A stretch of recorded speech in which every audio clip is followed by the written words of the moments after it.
শুভ সকাল, নমস্কার, আদাব। কেমন আছেন সবাই? আমি শতাব্দী আপনাদের সাথে শুরু করছি আমার নতুন আরেকটি ব্লগ। বাংলাদেশে যেহেতু এখন বর্ষাকাল চলছে, তাই প্রায় সবসময়ই থাকে বৃষ্টি। বাংলা মাসের আষাঢ় শ্রাবণ এই ২ মাসেই বর্ষাকাল। যদিও বর্ষার প্রতিটি সকাল এরকম বৃষ্টিমুখর হয় না, তাই আজ সকালে উঠে বৃষ্টি দেখেই মনটা ভালো হয়ে গেল। তাই বৃষ্টি দেখার জন্য চলে আসলাম ব্যালকনিতে। যদিও আমার আজকের প্ল্যান হচ্ছে আমার বাবার ছাদ বাগানটা আপনাদের দেখানো, তাই অপেক্ষা করছিলাম কখন বৃষ্টি থামে।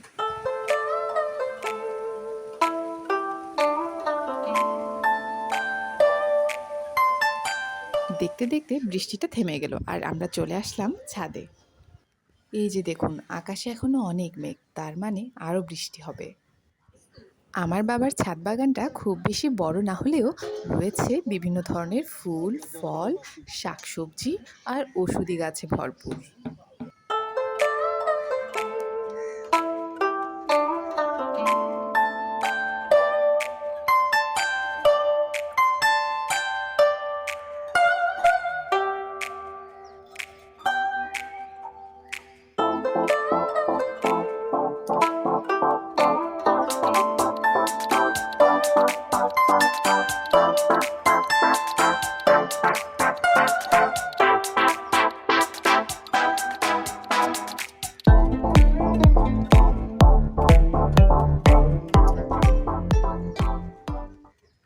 আজ মূলত ছাদে এসেছি শাক তোলার জন্য, আর আপনাদের সাথে আমার বাবার ছাদ বাগানটাও শেয়ার করা হয়ে যাবে।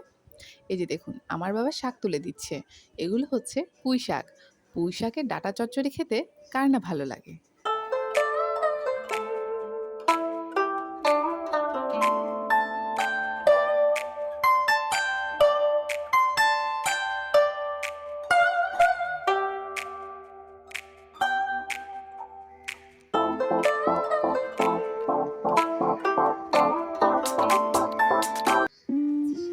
এই দেখুন, অনেক শাক তুলে নিয়ে এসেছি, আর এই শাক দিয়ে এখন রান্না করব মজাদার পুঁই শাকের চচ্চড়ি। এতক্ষণ আমার ভিডিও দেখার জন্য সবাইকে ধন্যবাদ। ভালো থাকবেন।